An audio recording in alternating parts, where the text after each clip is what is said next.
आज हमारी क्लास मनोवैज्ञानिक क्लास चल रही है हमारी, ठीक है। मनोवैज्ञानिक की क्लास में आज हम मनोविश्लेषणात्मक सिद्धांत पढ़ने वाले हैं। फिर कार्ल रोजर्स जी को पढ़ेंगे, अब्राहम मैस्लो जी को पढ़ेंगे और फिर कोहलर जी को पढ़ेंगे, ठीक है। आज की क्लास में हमारा जो मनोवैज्ञानिक टॉपिक है वो क्लियर हो जाएगा, ठीक है।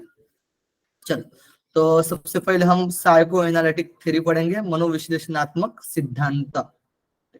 किसके द्वारा दिया गया है? तो सिगमंड फ्रायड जी के द्वारा दिया गया है साइको एनालिटिक थ्योरी। इसको हिंदी में बोला जाता है मनोविश्लेषणात्मक सिद्धांत।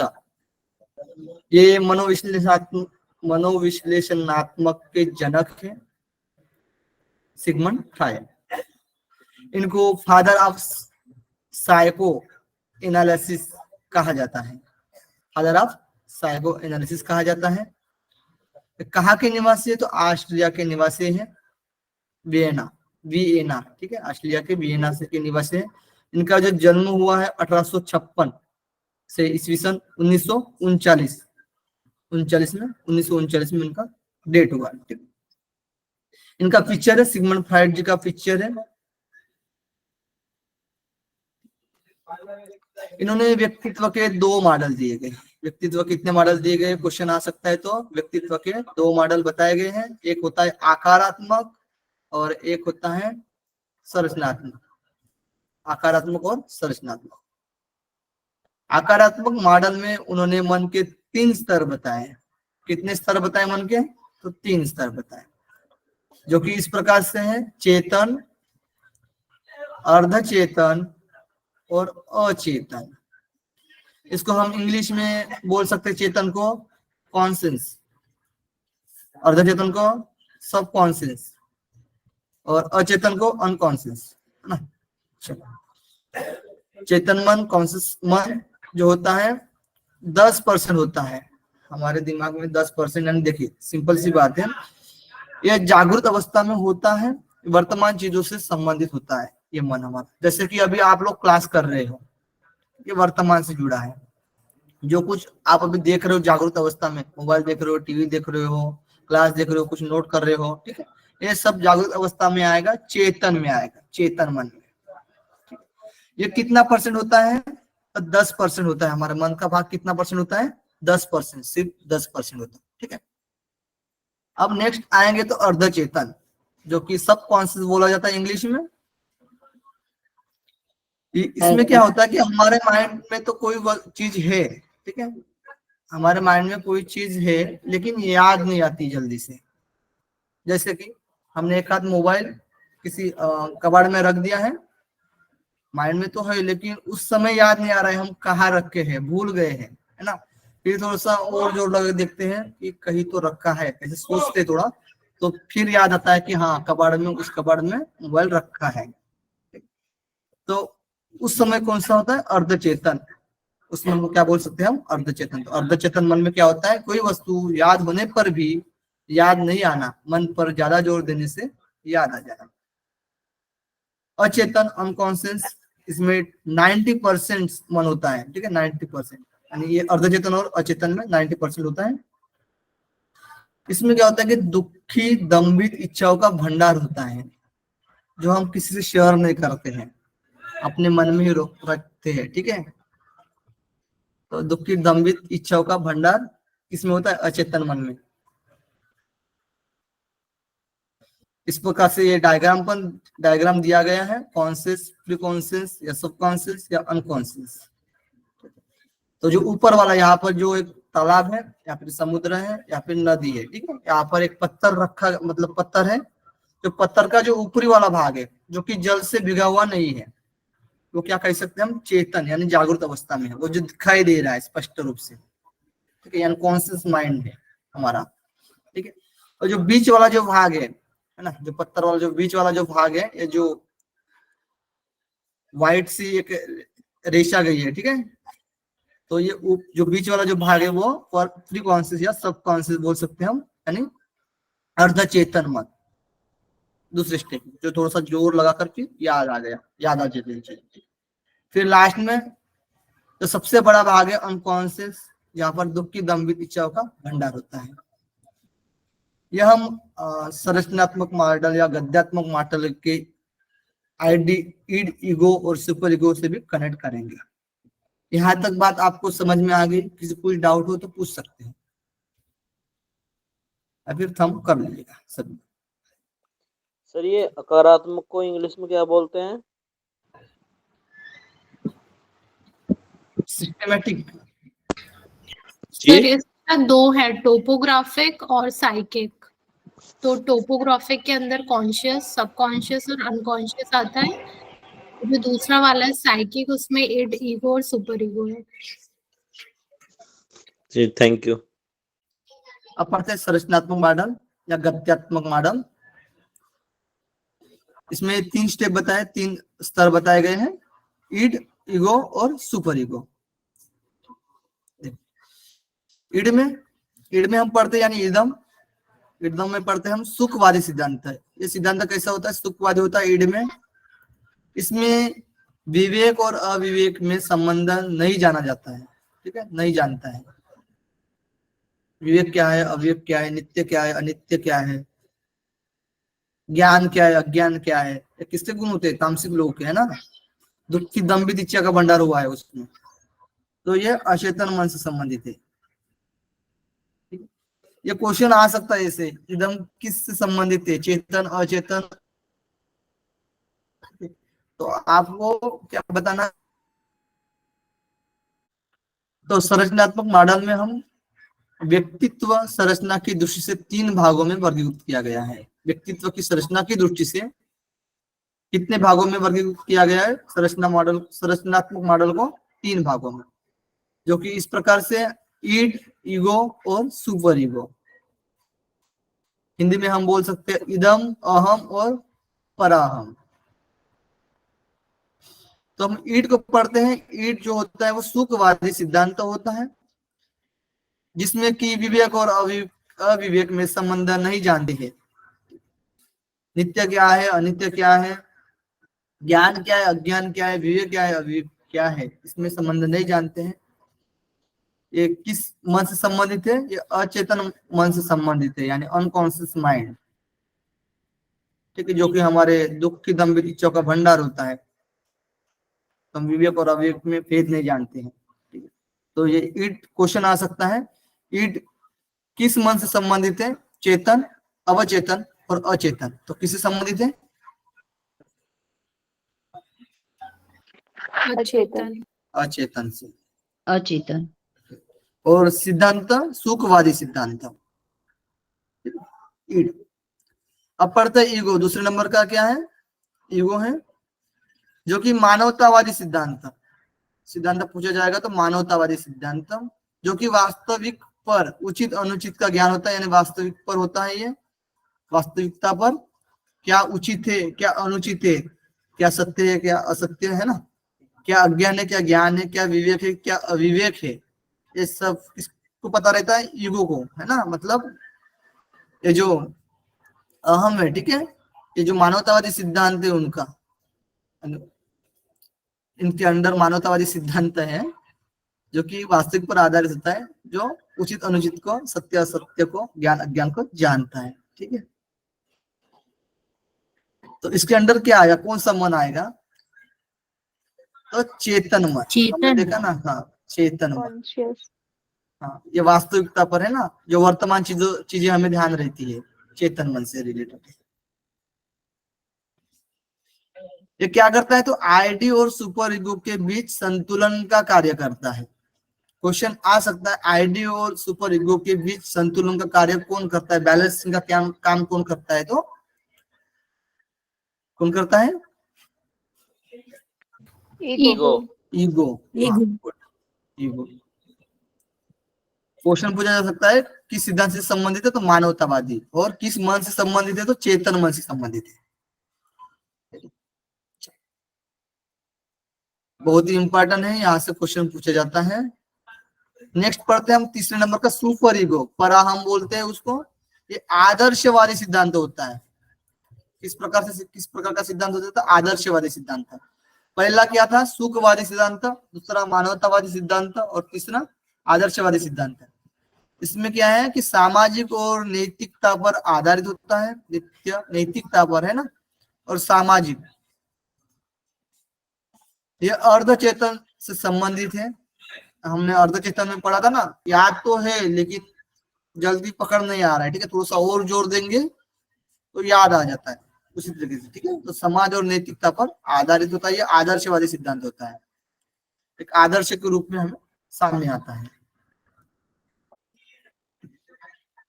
ये डायग्राम है कॉन्शियस, प्रीकॉन्शियस और अनकॉन्शियस। हाँ रिया जी। सर क्वेश्चन, हाँ सर वो डायग्राम दिखाना। तो डायग्राम डायग्राम के बताना है। अकॉर्डिंग तो, हाँ डायग्राम के अकॉर्डिंग तो सुपर ईगो अनकॉन्शियस में भी है और प्री कॉन्शियस में भी है ना। सॉरी, सुपर ईगो अनकॉन्शियस में है बस, क्योंकि बीच में वो हाँ, लेयर बनी हुई है। एक बता रहे हैं, अर्धचेतन, अर्धचेतन से संबंधित है ना, यानी फ्री कॉन्शियस से संबंधित है।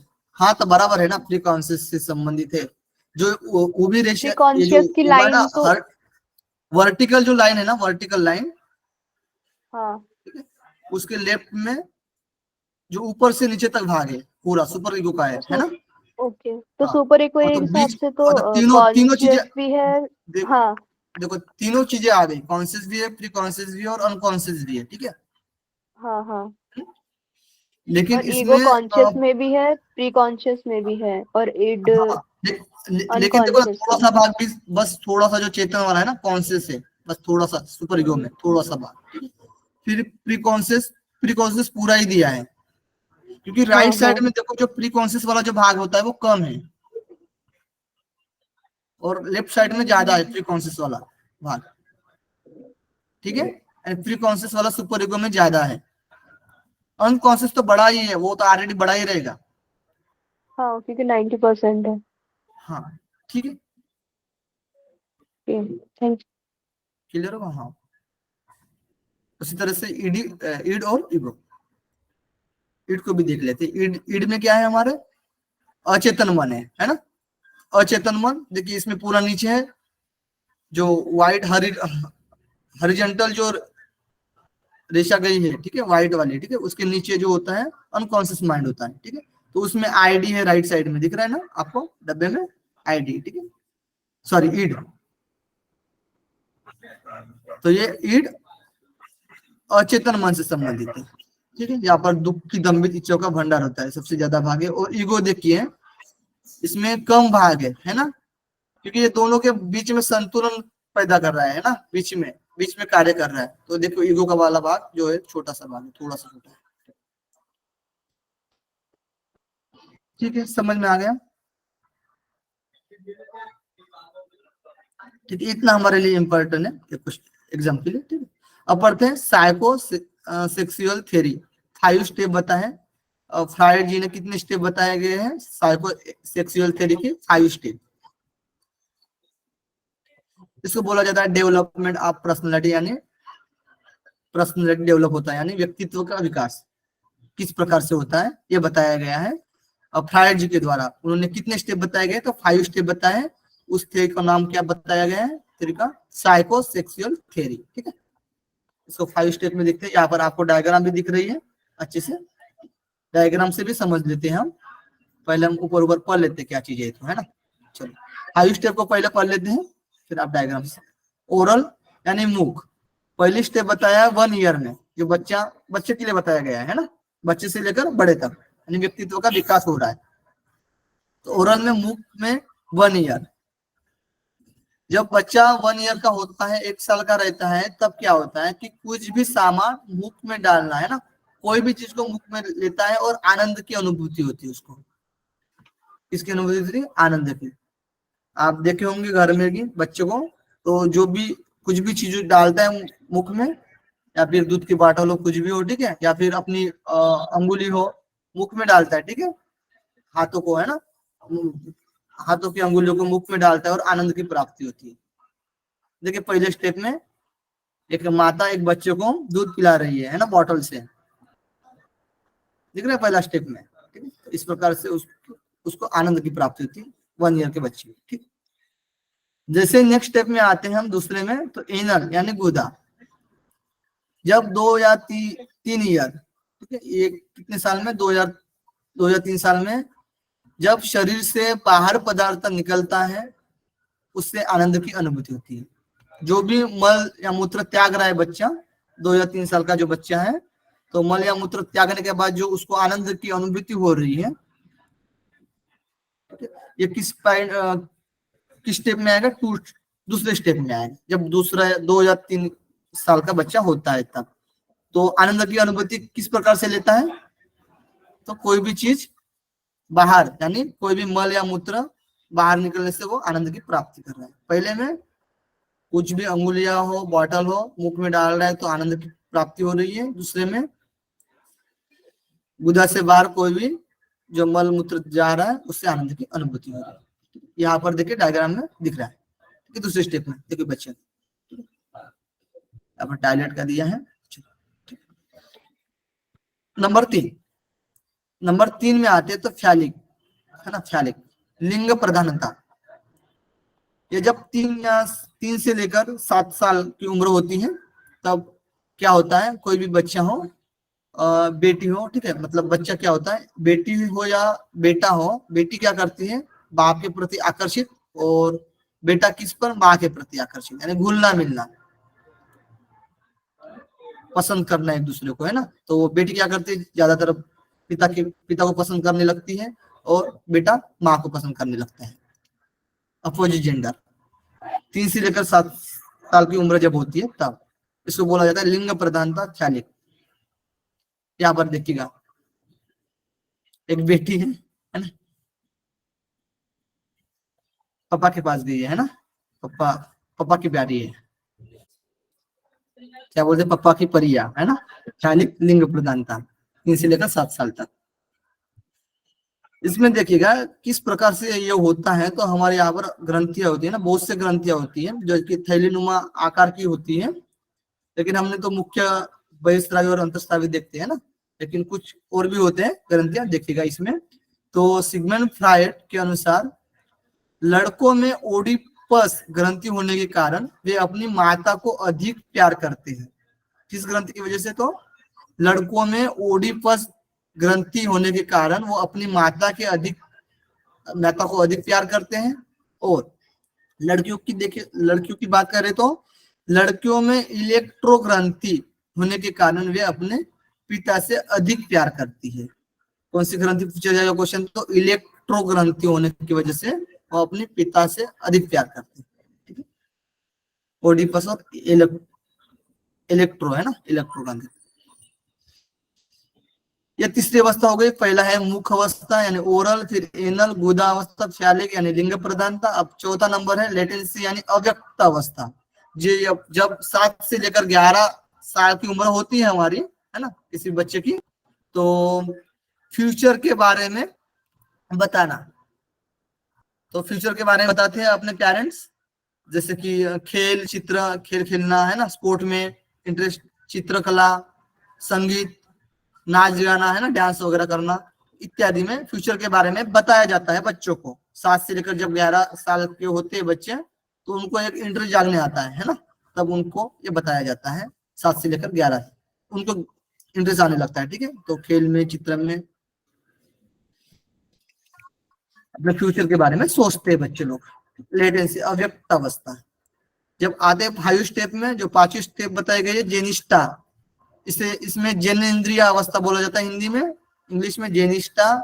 ये जब 11 साल से लेकर एडल्ट तक, 11 साल से लेकर एडल्ट तक होती है। जैसे जैसे समझ वैसे वैसे नेचर बदलता जाता है, दूसरे के प्रति भी हम आकर्षित होते हैं, जैसे कि इस डायग्राम में दिया है ना। चौथे में हमने क्या देखा था, अपने फ्यूचर के बारे में, और 5वें में देखिए इसमें स्टेप में है ना, आकर्षित हो रहा है किसी के भी प्रति। एक लड़का एक लड़की के प्रति आकर्षित हो रहा है, ठीक है। एक लड़के के प्रति आकर्षित होती है उस एज में, एडल्ट में, 11 से लेकर ऊपर तक। यहाँ तक समझ में आ गया सबको। यहाँ पर इंग्लिश में है ना, यहाँ पर देखिएगा पहला जो ओरल पढ़ा हमने, मुख में कोई भी सामान लेकर आनंद की अनुभूति हो रही है, दूसरे में एनल यानी गुदा से मल विसर्जन कर रहे हैं, मलमूत्र, उससे आनंद की प्राप्ति हो रही है। तीसरे में क्या होता है, जब 3 से लेकर 7 साल के, तो बच्चा यानी बेटा माँ से ज्यादा प्यार करता है, और फिर चौथे में लेटेंसी, यानी इसमें जो फ्यूचर के बारे में देखा जाता है, जो भी है खेल, इसमें फ्यूचर के बारे में देखा जाता है। और फिर लास्ट में जब 11 से लेकर एडल्ट तक होती है, इसमें दूसरे के प्रति आकर्षित था। इंग्लिश में भी आप लोग पढ़ सकते हो। किसी को पढ़ना है इंग्लिश में? शालिनी जी है? शालिनी जी, आप में से कौन पढ़ेगा? हैंड रेस कर लीजिएगा। हाँ बोलिए शालिनी जी, पढ़िए। हाँ बिल्कुल, मैं पढ़ दूं।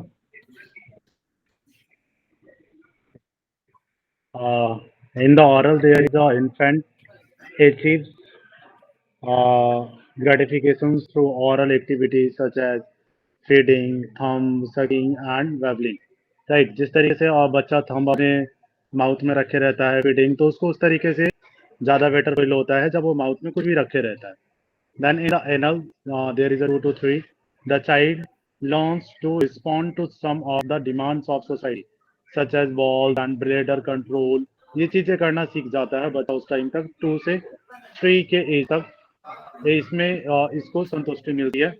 एंड देन phallic stage जो 3 to 7 है, the child learns to realize the difference between males and females and become aware of the sexuality. यहाँ पे जो बच्चा है वो फीमेल और फीमेल्स को लेके जो डिफरेंसेस है बिटवीन दोनों के बीच में, उसके प्रति अवेयर हो जाता है, उसके प्रति सेक्सुअलिटी को लेके अवेयर हो जाता है। And latency it's a 7 to 11.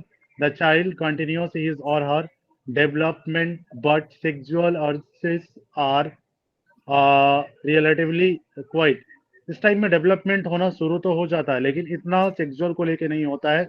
वो बाहरी जैसे प्लेइंग, इन चीज़ों को लेके वो ज़्यादा अवेयर रहता है। जेनिटल आफ्टर द 11 एडल्ट की एज में the growing adolescence takes of old dependencies and learns to deal maturity with the opposite sex. इस टाइम में जो बच्चा होता है, बेसिकली जो एडल्ट होता है, ये चीज़ें सीखना, सेक्सुअलिटी को लेके अवेयर हो जाता है, वो चीज़ों को अपोजिट जेंडर के प्रति लेके, अपोजिट सेक्स को लेके अवेयर होना शुरू हो जाता है, मैच्योरिटी लेवल आ जाती है। गुड, धन्यवाद जी। चलो, सबको क्लियर हो गया इंग्लिश हिंदी में दोनों में? नेक्स्ट अब पढ़ते हैं अब्राहम मैस्लो। अब्राहम मैस्लो जी को पढ़ते हैं। यहाँ से अभी 2022 में भी क्वेश्चन आया था, है ना, दिसंबर के, इसमें 2022 दिसंबर के पेपर में, जो फरवरी में एग्जाम हुआ था, अब्राहम मैस्लो से। इन्होंने होलिस्टिक डायनेमिक या हायरार्की मॉडल बताया है इन्होंने। देखो, अब्राहम मैस्लो समग्र गत्यात्मक यानी गतिशीलता का सिद्धांत दिया है इन्होंने। होलिस्टिक डायनेमिक थ्योरी दी है इनको। व्यक्तित्व का मानवतावादी सिद्धांत भी बोला जाता है। व्यक्तित्व का मानवतावादी सिद्धांत या समग्र गत्यात्मक या गतिशीलता का सिद्धांत, होलिस्टिक डायनेमिक थ्योरी, ठीक है। और मैस्लो ठीक है, मैस्लो पिरामिड या मास्लो का आवश्यकता पदानुक्रम यानी आवश्यकता का पदानुक्रम यानी हायरार्की ऑफ नीड्स, इंग्लिश में हायरार्की ऑफ नीड्स का मॉडल किसने दिया है? तो अब्राहम मैस्लो ने दिया है। अब्राहम मैस्लो के द्वारा प्रतिपादित एक मनोवैज्ञानिक सिद्धांत है जो उन्होंने ए थ्योरी ऑफ ह्यूमन मोटिवेशन नामक ग्रंथ में लिखा है। इनका ग्रंथ का नाम क्या है? तो ए थ्योरी ऑफ ह्यूमन मोटिवेशनल, ठीक है, a theory of human motivation. 1954 में इन्होंने प्रस्तुत किया है। 1954 में एक ग्रंथ में लिखा है। पदानुक्रम बताया गया है, ठीक है, हायरार्की ऑफ नीड्स बताई है उसमें, उस किताब में। इसमें 5 स्टेप होते हैं। कितने स्टेप होते हैं? तो 5 स्टेप होते हैं इस प्रकार से। एंड नीचे से हम ऊपर जाते हैं। हमने इसी साइकोलॉजी की इसमें पढ़ा था, किसके अनुसार नीचे से ऊपर जा रहे थे हम, हायरार्की मॉडल, और किसने दिया था, और किस साइकोलॉजिस्ट ने दिया था? Edgar eigen, Edgar eigen, Edgar कुछ था। आइजेन, आइजेंग ने थ्योरी दी थी शीलगुण, ठीक है। तो शीलगुण बताया था आइजेंग ने, नीचे से लेकर ऊपर तक। नीचे में क्या बोला था उन्होंने? क्रियाविधि, है ना, अनुक्रिया कर रहे हैं, कोई एक्टिविटी कर रहे हैं। एक्टिविटी करने के बाद क्या होती है? आदत बनती है हमारी। आदत से क्या होता है? तीसरे नंबर पर आदत से शीलगुण बनता है। शीलगुण। हाँ, शीलगुण बनता है, और शीलगुण से व्यक्तित्व बनता है, यानी व्यक्तित्व का विकास होता है। उसी प्रकार मतलब इसमें भी व्यक्तित्व के विकास में ही बताया गया है, ठीक है। इन्होंने बताया है कि 5 स्टेप बताए इन्होंने, हायरार्की मॉडल दिया है इन्होंने, नीड्स यानी आवश्यकता के बारे में बताया इन्होंने। व्यक्ति को क्या आवश्यकता है ना, तभी तो उसका विकास हो सकता है, व्यक्तित्व बन सकता है वो व्यक्ति, जब उसकी आवश्यकता पूरी होगी तो, ठीक है। तो इन्होंने पहली जो आवश्यकता बताई, जैविक मांग यानी शारीरिक मांग, नीचे से ऊपर जाना है हमें। दूसरी आवश्यकता है सुरक्षा की मांग, सुरक्षा के लिए। फिर प्रेम या लगाव की आवश्यकता, फिर सम्मान की मांग, और फिर आत्म सिद्धिकरण। तो जो पहली होती है ना जैविक मांग, ये सबसे बड़ी होती है, सबसे बड़ी। पूछा जाएगा क्वेश्चन में सबसे बड़ी कौन सी है, तो जैविक मांग सबसे पहली जो होती है वो सबसे बड़ी होती है मांग। जहां पर इसमें देखिएगा डायग्राम में दिया है ना, जो पहले वाले जो होते हैं निम्न स्तर होते हैं, और जो ऊपर वाले होते हैं 4 और 5 ये उच्च स्तर होते हैं। लेकिन ज्यादा जरूरत जो होती है हमारी, ये पहले 3 में होती है, ठीक है। ये 3 पूरे होने चाहिए, तभी हम आखिर के 4 और 5 जा सकते हैं, आखिर वो 4 और 5 में, ठीक है। तो 3 ही हमारे लिए जरूरी है, ठीक है। तो पहला जो है वो सबसे बड़ा भाग होता है। इसमें क्या होता है, जैसे हम बोलते हैं ना, प्राचीन में क्या होता था कि अन्न वस्त्र निवारा, है ना, इनकी जरूरत होती थी सबसे पहले। तो जैविक मांग होनी चाहिए पहले, यानी इसमें पानी पीना, भोजन, नींद, है ना, अन्न वस्त्र निवारा, ये चीजें होनी चाहिए हमारी। जब ये जैविक चीजें हो जाती है, हमारे शरीर के लिए चीजें हो जाती है, तो फिर क्या होता है कि सुरक्षा की मांग करते हैं हम सुरक्षित होना चाहिए, है ना, शारीरिक सुरक्षा, आर्थिक सुरक्षा। इसमें सुरक्षा शारीरिक हो सकती है, आर्थिक सुरक्षा हो सकती है, ठीक है। फिर तीसरे में प्रेम या लगाव, यानी परिवार, मित्र, रिश्तेदार के साथ हम प्रेम करते हैं, लगाव रहता है, उनके साथ बातचीत करते हैं, अच्छा लगता है हमें, है ना। मित्र होने चाहिए हमारे, भाई होने चाहिए, प्रेमिका होनी चाहिए, है ना, परिवार होनी चाहिए, रिश्तेदार होने चाहिए, ये सब की मांग होती है। फिर चौथे में सम्मान की मांग, सम्मानित होने चाहिए ना, कहीं पर भी जा रहे हैं हमें सम्मान मिलना चाहिए। हम जब समाज में जाते हैं, कोई कुछ बोल रहा है हमारे बारे में तो अच्छा नहीं लगता ना। जब हम थोड़े से बड़े हो जाते हैं तो अच्छा नहीं लगता कोई हमारे बारे में कुछ भी बोल देगा तो, है ना। जैसे सम्मान की मांग होती है, पहचान, हमारी पहचान होनी चाहिए समाज में, है ना, सम्मान की मांग। फिर क्या होता है, आत्म सिद्धिकरण सबसे लास्ट में। इसमें क्या है, स्वयं अर्थीकरण, यानी जो हमें लक्ष्य चाहिए, है ना। आत्म सिद्धिकरण यानी जो हमें प्राप्त होना चाहिए, जो हमारा मूल उद्देश्य है। जैसे हम आध्यात्मिक रूप से हम ये समझ सकते हैं कि जैसे हमें मोक्ष चाहिए, है ना, तभी हमारे आत्मा की सिद्धि मिलेगी, है ना, आत्मा की सिद्धि होगी हमारे, हम आध्यात्मिक रूप से, है ना। एक मिनट होने पीडीएफ बहुत अच्छा बनाए हैं आप, पीडीएफ बहुत अच्छा बनाए हैं। ये सब हम लोग इंग्लिश में पढ़े थे साइकोलॉजी में। ये थ्योरी आता है, पिरामिड के तरह थ्योरी आता है, अब्राहम लिंकन का है, अब्राहम का है। हाँ, ठीक है। तो लास्ट में क्या, जो हमें लक्ष्य चाहिए, जो हमें प्राप्त करना है, वो यानी आत्म सिद्धिकरण। समझ में आया सबको ये टेबल? कोई दिक्कत नहीं ना? सब लोग थंब कर लीजिए, जिसको डाउट हो तो पूछ सकते हो, ठीक है। फिर से हम यहाँ पर भी पढ़ेंगे, ठीक है। डायग्राम समझ लिया हमने, हायरार्की ऑफ नीड्स 5 स्टेप बताए गए हैं। रुमला जी, चंचला जी, सब लोग थंब कर लीजिएगा। पहला इसमें नीचे से जाएंगे, यानी फिजियोलॉजी नीड्स, इंग्लिश में भी पढ़ते हैं हम, ठीक है। फिजियोलॉजी नीड्स यानी शारीरिक जरूरत, दूसरा सेफ्टी नीड्स यानी सुरक्षा की जरूरत, तीसरा है लव या फिर प्यार अपनेपन की जरूरत, जो हमने परिवार देखा था, ठीक है। स्टीम यानी सम्मान की जरूरत, और सेल्फ एक्चुअलाइजेशन यानी आत्म साक्षात्कार, 5 नंबर, ठीक। फिजियोलॉजी नीड्स यानी शारीरिक जरूरत, जो कि अन्न वस्त्र निवारा आवश्यकता होती है, इसमें 65% होती है आवश्यकता। कितनी होती है? तो 65% होती है अन्न वस्त्र निवारा की आवश्यकता, 65%। सेफ्टी नीड्स यानी सुरक्षा की जरूरत, शारीरिक जरूरत होने के बाद सुरक्षा की भावना होती है, बच्चों में ज्यादा पाया जाता है। डर लगने लगता है ना उनको, कहीं मुझे चोट ना आ जाए, कहीं हम गिर ना जाए, है ना, इसलिए अपने अपने सुरक्षा के लिए साधन ढूंढते हैं। ठीक है। मानसिक विकार, ज्यादातर मानसिक मन में ज्यादा भीति निर्माण हो जाती है छोटे बच्चे में, है ना। बेसिक एंजाइटी, ये भी होता है बेसिक एंजाइटी, है ना, मानसिक विकार। सेफ्टी नीड्स सुरक्षा की जरूरत, फिर है लव प्यार अपनेपन की जरूरत यानी अटैचमेंट, अपने लोगों से अपनी भावना व्यक्त करना, है ना। जैसे हम परिवार से अपनी भावना व्यक्त करते हैं, दोस्तों से करते हैं, पड़ोसी से करते हैं, रिश्तेदार से करते हैं, प्रेमिका से करते हैं, है ना, इत्यादि, जिससे भी हो।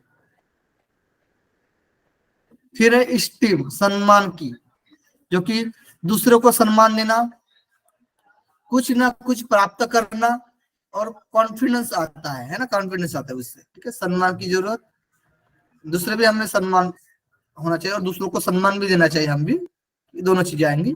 और कुछ ना कुछ प्राप्त करना भी इसमें आ जाएगा, यानी समाज में हमारा नाम कभी थोड़ा सा, है ना, लगना चाहिए। कॉन्फिडेंस भी आता है स्टीम सम्मान में। और चौथा सेल्फ एक्चुअलाइजेशन यानी आत्म साक्षात्कार, यानी व्यक्तित्व का विकास होता है, कुछ करने के लिए क्षमता, संतुष्ट प्राप्ति होती है ना, संतुष्ट, जो चाहिए वो तो मिल गया आपको, है ना, संतुष्ट प्राप्त होता है। और खुद को सम्मान मिलता है ज्यादा से ज्यादा, यहाँ पर खुद को सम्मान ज्यादा आएगा जो आत्म साक्षात्कार में, है ना, यानी सम्मान मिलता है उसको। समत्व में योग उच्चते, है ना, यहाँ पर समत्व में योग उच्चते, समता में योग, है ना, समता का भाव आता है। क्लियर हुआ सबको? यही से क्वेश्चन पूछे जाएगा, ठीक है, पूछा जाएगा तो भी। आयुषी जी, पूजा जी, गुलशन जी, आरती जी, चंचला जी, बिमला जी। हाँ, अब पढ़ते कार्ल रोजर्स, सेल्फ थ्योरी दी उन्होंने 1902 से 1987 में, है ना। उनका जन्म जो है 1902 और डेट 1987, है ना, 1987। कार्ल रोजर्स, यहाँ से अभी क्वेश्चन आया था ना इस बार 2023 में, किसी ने नोटिस किया है? हम करवाएंगे तो बताएंगे, है ना, क्वेश्चन करवाएंगे मंडे को, तब पता चल जाएगा आप लोगों को। इन्होंने रियल सेल्फ और आइडियल सेल्फ, ये दो बातें बताई गई है व्यक्तित्व के लिए, रियल सेल्फ और आइडियल सेल्फ। सेल्फ थ्योरी दी, क्या थ्योरी दी? थ्योरी का नाम क्या? Self theory. जो कि रियल सेल्फ होती है और आइडियल सेल्फ होती है, दो प्रकार से बताया गया है। रियल क्या होती है, आइडियल क्या है, देखिए। जो बनना है उस तरीके का व्यवहार करना, ये आइडियल सेल्फ में है, ठीक है। रियल सेल्फ यानी जैसे अभी है, जिस प्रकार से अभी है हम पहले से, तो ये रियल सेल्फ। अभी जो हमारी रियल सेल्फ है ना, अब जो हमें बनना है, जेआरएफ पास करना है, पीएचडी करना है, असिस्टेंट प्रोफेसर बनना है ना, ये हमारे आइडियल सेल्फ जो हमें बनना है, उस तरीके से हम व्यवहार करना है। यानी हमें अभी क्या करना है, पढ़ाई करना है अच्छे से, नेट या जेआरएफ क्वालिफाई करना है, फिर पीएचडी पास क्वालिफाई करना है, उसके बाद असिस्टेंट प्रोफेसर, है ना, लगने के लिए, मतलब लगने के लिए असिस्टेंट प्रोफेसर लगने के लिए हमारा गोल होगा असिस्टेंट प्रोफेसर।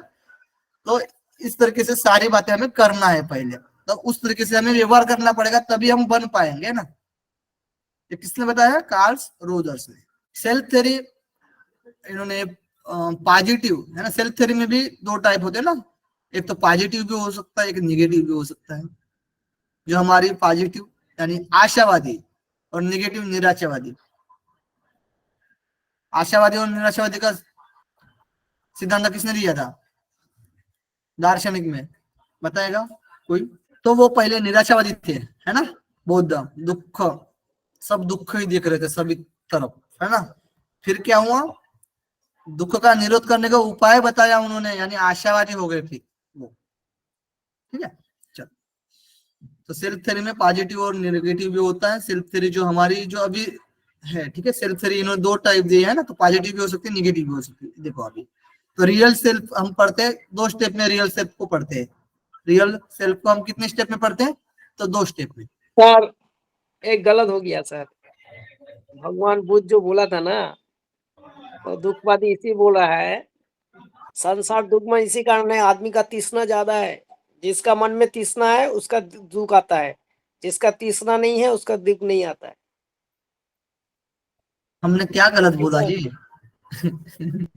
तो पहले निराशावादी नहीं था सर, निराशावादी नहीं था, उन्होंने दुख का कारण खोजना निकाला, दुख का जब कारण खोजने निकलना तब उनको पता चला हाँ तृष्णा देखिए, दुख का कारण है। निराशावादी का मीनिंग्स क्या हुआ पता ये है गीता आपको? में, ये भगवान श्री कृष्ण ने गीता में भी बोला है, और राजा बलि को भी बोला है, बलि उपाख्यान जो है थे ना, राजा बलि को भी बोला है इसको। देखो, निराशावादी मनने का तात्पर्य समझ में आएगा जी अमित जी। हम ये बोल रहे हैं कि सभी तरफ दुख ही दिख रहा है ना, सब तरफ निराशा ही दिख रही है, ठीक ना। जब उन्होंने अष्टांग मार्ग बताया, उन्होंने 4 आर्य सत्य बताया, 4 आर्य सत्य में उन्होंने अष्टांग मार्ग बताया, है ना, तो वो आशावादी कहे गए। रियल सेल्फ में हम 2 स्टेप देखते हैं, जैसे कि पहला स्टेप है आत्म मूल्य, हम अपने बारे में क्या सोचते हैं, बचपन से विकास होता है, यानी हम जब बचपन से छोटे जब होते हैं तभी से हमारा विकास होना स्टार्ट होता है कि हमारे आत्म मूल्य के बारे में, है ना, हम अपने बारे में क्या सोचते हैं, रियल सेल्फ में आएगा, ठीक है, बचपन से हमारा विकास हो रहा है।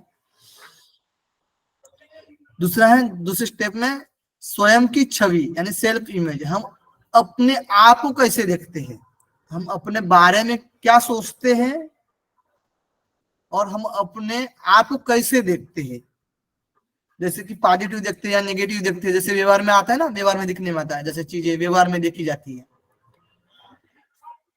अपने बारे में कैसे देखते हैं। अब पढ़ते हैं आइडियल सेल्फ, आदर्श स्वयं, यानी जो हम बनना चाहते हैं, सो क्या बोला जाता है, आदर्श स्वयं हिंदी में। आइडियल सेल्फ स्थिर नहीं होती है, ये चेंज होती रहती है ना, एक गोल प्राप्त होता है। अब आपको समझ लीजिएगा जीआरएफ पास करना है, इसका मतलब पहला गोल आपका यही है ना, आपको जो बनना है, जीआरएफ निकल गया, अब और आशा जाग गई, पीएचडी करना है, असिस्टेंट प्रोफेसर बनना है ना, आइडियल सेल्फ, यानी ये स्थिर नहीं होती है एक जगह पर, चेंज होती रहती है। समझ में आ गया सबको ये चीजें, जो हम रियल सेल्फ और आइडियल सेल्फ के बारे में, बहुत ही सिंपल था, कार्ल रोजर्स ने दिया है थ्योरी, सेल्फ थ्योरी दी है ना। अच्छा, इंग्लिश में है, गुलशन जी है, पढ़ लीजिएगा इसको, इंग्लिश में भी सबको Okay. कवर होता जाएगा। Okay. So, theory of personality and the congruence. So, in congruent and then congruent, there is a 2, and self-image, ideal self, and the self-image and ideal self. In the both, right? The self-image different to the ideal self. जो self image होता है वो क्या होता है, ideal self से different होता है। There is only a little overlap here, self actualization will be difficult. ये थोड़ा सा एक दूसरे को ओवरलैप कर रहा होता है, ऐसा नहीं होता कि बिल्कुल डिफरेंट होता है, लेकिन कहीं ना कहीं एक दूसरे को थोड़ा ओवरलैप कर रहा होता है, राइट। एंड जब हम कॉन्ग्रुएंट की बात करते हैं, then the self image is similar to the ideal self. जो सेल्फ इमेज होती है यहाँ पे सिमिलर होती है, not a different, and there is a more of an overlap. इसमें जो ओवरलैप है काफी ज्यादा ओवरलैप कर रहा है, ऐसा नहीं कि कुछ सिमिलरिटीज है, काफी ज्यादा सिमिलरिटीज है। And this person can self actualise. ये जो पर्सन होता है यहाँ पे, जो इससे पहले हमने देखा था इनकॉन्ग्रुएंट में, ये यहाँ पे सेल्फ एक्चुअलाइजेशन क्या था, डिफिकल्ट था, बट यहाँ पे self actualization is the possible, self actualization वो कर सकता है। अब पढ़ेंगे हम गेस्टॉल थ्योरी, है ना। सबसे लास्ट में हमने जो सिद्धांत पढ़ रहे थे ना, समग्रतावाद का सिद्धांत यानी गेस्टॉल थ्योरी, ठीक है। तो आज हम गेस्टॉल थ्योरी सबसे लास्ट टॉपिक है अभी ये। चलो तो गेस्टॉल थ्योरी में पढ़ते हैं हम कोहलर का सूझ अथवा अंतर्दृष्टि का सिद्धांत। तो सूझ करके भी आ सकता है, कोई सूझ आई है ना, समझ आई है ना। कोहलर का सूझ अथवा अंतर्दृष्टि का सिद्धांत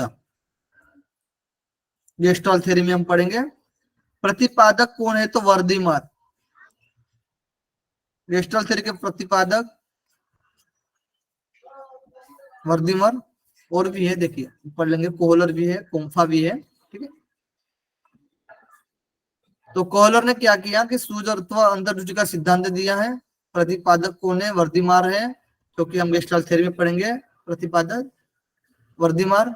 और प्रयोगकर्ता कौन है? तो कोहलर जी है। जो थ्योरी के प्रयोगकर्ता जो है वो कोहलर जी है। ऊपर वाला जो फीचर देख रहे हैं आप वर्दीमर जी का है, और नीचे वाला जो दिख रहा है वो कोहलर जी का है, ठीक है। कोहलर जी ने प्रयोग किया है। प्रयोग किस पर किया है? तो वन मनुष्य। ये वन मनुष्य, इसका नाम क्या था? सुल्तान चिंपांजी। सुल्तान चिंपांजी होता है, उसका नाम सुल्तान था, ठीक है, वन मनुष्य। इनके साथ सहयोगकर्ता कौन थे? तो कोम्फा जी थे, कोहलर जी के साथ सहयोगकर्ता। गेस्टलवाद के बारे में थोड़ा देख लेते हैं। तो गेस्टलवाद जर्मन भाषा से उत्पत्ति हुई है, जिसका अर्थ होता है समग्रता अथवा संपूर्ण का सिद्धांत, है ना। मतलब पूरे पार्ट को देखना है उसको, होल पार्ट, है ना। गेस्टलवाद का मतलब, गेस्टलवाद के प्रतिपादक वर्दीमर, कोहलर और कोम्फा। प्रतिपादक पूछा जाएगा तो वर्दीमर, कोहलर और कोम्फा है। कोहलर के बारे में, कोहलर गेस्टलवाद प्रयोग करता है। संपूर्णवाद का सिद्धांत दिया है इन्होंने, वही चीज है, ठीक है, संपूर्णवाद या समग्रवाद या अवयवी सिद्धांत, ठीक है। कोहलर ने गेस्टलवाद प्रयोग करता, संपूर्णवाद सिद्धांत, समग्रवाद सिद्धांत और अवयवी। गेस्टलवाद जब तक समस्या दिखाई नहीं पड़ती तब तक हल नहीं होगा। देखिएगा, आपको जब तक समस्या नहीं दिखाई देती ना तब तक हल ही नहीं हो सकता। जब आपके सामने समस्या आ जाती है तो आप हल ढूंढना चालू कर देते हैं, यानी सूझ आ जाती है एक तरीके से आपके मन में, इस समस्या का समाधान ये हो सकता है, ये हो सकता है, ये हो सकता है, फिर आखिरकार आ ही जाता है जल्दी से सूझ के, ठीक है। चलो, जैसे कि उदाहरण देख लीजिएगा कि 80 पेन का मूल्य क्या होगा, यानी मतलब एक पेन का मूल्य पता होना चाहिए, तभी हम 80 पेन का मूल्य निकाल सकते हैं, ठीक है ना। वैसे ही समस्या हमें सामने दिखाई देनी चाहिए, है ना, तभी हम उसका हल निकाल सकते हैं वास्तविक में। कोहलर ने 2 प्रयोग किए। कितने प्रयोग बताए? तो 2 प्रयोग सुल्तान चिंपैंजी पर ही किए हैं, ठीक है। कुल चिंपैंजी कितने थे? तो 6 थे। कितने चिंपैंजी थे? 6 पर प्रयोग किया है उन्होंने, कुल चिंपैंजी 6।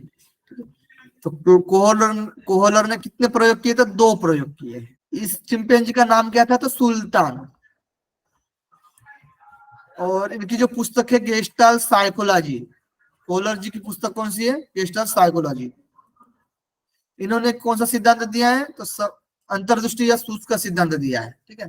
देखो, पहले क्या होता है कि पहले समस्या आती है, कोई भी समस्या आती है, समस्या आने के बाद कुछ विचार आता है, समस्या देखने के बाद, है ना। अंतर्दृष्टि में अंदर एक विचार पैदा होता है। जब एक विचार पैदा होने के बाद एक सूझ आती है, एक तरकीब आती है। जब तरकीब आती है तो हम क्या करते हैं? उस तरकीब से समाधान ढूंढते हैं। तो समस्या, विचार आ गया, यानी अंतर्दृष्टि, सूझ और समाधान, ये 4 स्टेप, ठीक है। लाइन से आपको ध्यान रखना है। समस्या दिखाई देगी तो विचार आएगा, और विचार आएगा तो सूझ यानी तरकीब निकलेगी, और फिर उस तरकीब से हम समाधान करेंगे। कोहलर ने 2 प्रयोग किए हैं। एक पहला है सुल्तान चिंपैंजी बॉक्स, और दूसरा छड़ी का प्रयोग भी किया है, यानी पहले बॉक्स का प्रयोग हुआ है, फिर छड़ी का प्रयोग हुआ है। देखिएगा, ये आपको डायग्राम में दिख रहा होगा ना, चिंपैंजी पहले में बॉक्स है, एक के ऊपर एक बॉक्स रखा है और केला खाया है ना, केला को पकड़ने के लिए हाथ निकल गया है, और दूसरे में जो दंडी है, छड़ी है, एक के ऊपर एक लगाई है और केला निकाल रहे हैं। दूसरे इसमें दिख रहा है ना सबको? देखो पढ़ते हैं। सुल्तान चुकबंदी यानी भूखा बंदर होता है। बंदर कैसा है? भूखा है। अब बंदर को बहुत भूख लग गई है, ठीक है।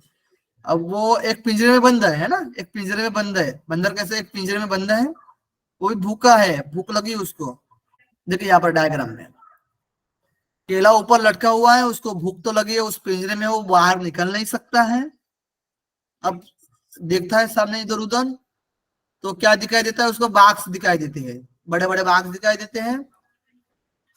तो अब तो उसको भूख लगी, यानी समस्या आ गई है। अब समस्या आ गई तो उसका सोल्यूशन निकलना पड़ेगा। तो बाघ देखता है इधर उधर, फिर क्या करता है? अब तो केला भी दिख गया उसको। हाँ, समाधान तो वहां पर है, ऊपर दिखाई दे रहा है समाधान, है ना। अब उसको हासिल करना है तो क्या करता है? बाक्स को जमा करता है, यानी एक के ऊपर एक रखता है और उसके ऊपर जाता है और फिर केले को तोड़ता है, ठीक है। इस प्रकार से, देखिए यहाँ पर डायग्राम है। तो बाक्स समस्या क्या बोल सकते हैं हम इसको? बाक्स समस्या। पहले इसमें जो कि सूझ एकदम से आती है, क्योंकि समस्या सामने, समस्या का होना जरूरी है। तो बस आपको क्या है? समस्या का होना जरूरी है, सूझ तो एकदम से आ जाएगी। समस्या ही नहीं रहेगी तो क्या सूझ जाएगी, ठीक है। तो समस्या का होना जरूरी है। दूसरा प्रयोग में छड़ी है ना, उसी तरीके से है, बस वो क्या करता है? बाक्स न रखे, छड़िया रखे जाते हैं, यानी कुछ दंड रखा जाता है उसके साइड में। तो वो क्या करता है? एक के ऊपर एक लगा देता है और फिर छड़ियों से वो केले को निकालता है। सबको समझ आ गया प्रयोग? दोनों प्रयोग एकदम सिंपल था, ठीक ना। थम कर लीजिएगा सभी लोग। गेस्टलवाद के अनुसार अंतर्दृष्टि का सिद्धांत 5 संप्रत्ययों के आधार पर कार्य करता है। कितने संप्रत्ययों के आधार पर कार्य करता है? 5। देखिएगा स्टेप बाय स्टेप।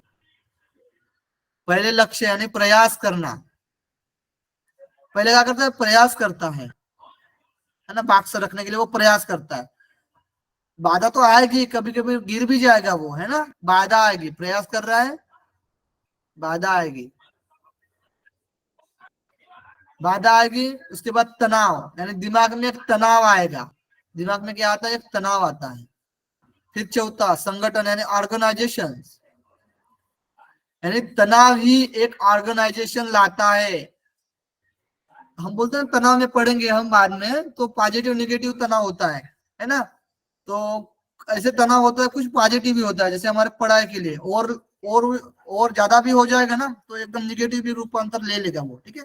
लेकिन हमारा पढ़ाई के लिए यानी अच्छे के लिए कुछ हो रहा है, तनाव आ रहा है, यानी ये पॉजिटिव है ना। तो तनाव क्या करेगा? एक ऑर्गेनाइजेशन लाएगा। 5वें स्टेप में क्या होगा? पुनरुत्थान यानी रीऑर्गेनाइजेशन, उसको फिर से करना है ना। यानी लक्ष्य प्राप्त होने के बाद केला खा लिया, अब फिर से भूख लग रही है तो फिर से हम प्रयास करेंगे, यानी पुनः प्रयास की बात आएगी, है ना। नहीं, पहले लक्ष्य यानी प्रयास करेंगे, प्रयास में बाधा आएगी, दिमाग में एक तनाव आएगा, तनाव ही हमारे लिए ऑर्गेनाइजेशन का काम करेगा, और ऑर्गेनाइजेशन होने के बाद फिर पुनः ऑर्गेनाइजेशन करनी है, रीऑर्गेनाइजेशन, पुनरुत्थान की बात करेंगे, ठीक है। सूझ के सिद्धांत की विशेषता देख लेते हैं। तो सीखने की प्रकृति संज्ञानात्मक होती है, संज्ञानात्मक होती है सीखने की प्रकृति, ठीक है। संज्ञान चिंतन लेवल पे, चिंतन लेवल जो हमारा स्मृति, अवबोध और चिंतन लेवल होता है ना, यानी मेमोरी लेवल, अंडरस्टैंडिंग लेवल और थिंकिंग लेवल। थिंकिंग लेवल पर काम करता है ये जो सिद्धांत है वो, ठीक है। सृजनात्मक होती है सीखने की प्रकृति, यानी चिंतन लेवल पर काम करता है। अधिगम या सीखना, समस्या अचानक आती है, समस्या एकदम से आ जाती है। सीखने की प्रक्रिया यंत्रवत नहीं होती, यानी स्टेप बाय स्टेप नहीं होती है, ठीक है, स्थायी होती है। सीखने की प्रक्रिया में प्राप्त सूझ अचानक आती है। जब हम सीख रहे हैं तो प्राप्त सूझ क्या हो रही है? अचानक आ जाती है। शिक्षा में महत्व देखते हैं। तो शिक्षा में महत्व पाठ्यक्रम का निर्माण करने में सहायक होती है। पूर्ण से अंश, यानी इसीलिए बोला जाता है ना गेस्टलवाद, यानी पूरा लेकर समग्र ले रहा है, समग्रतावाद का सिद्धांत है, यानी संपूर्ण से लेकर होल पार्ट से लेकर सूक्ष्म छोटे छोटे पार्ट तक, है ना, यानी होल से लेकर पार्ट बोल सकते हैं ना, ठीक है, पूर्ण से लेकर अंश तक।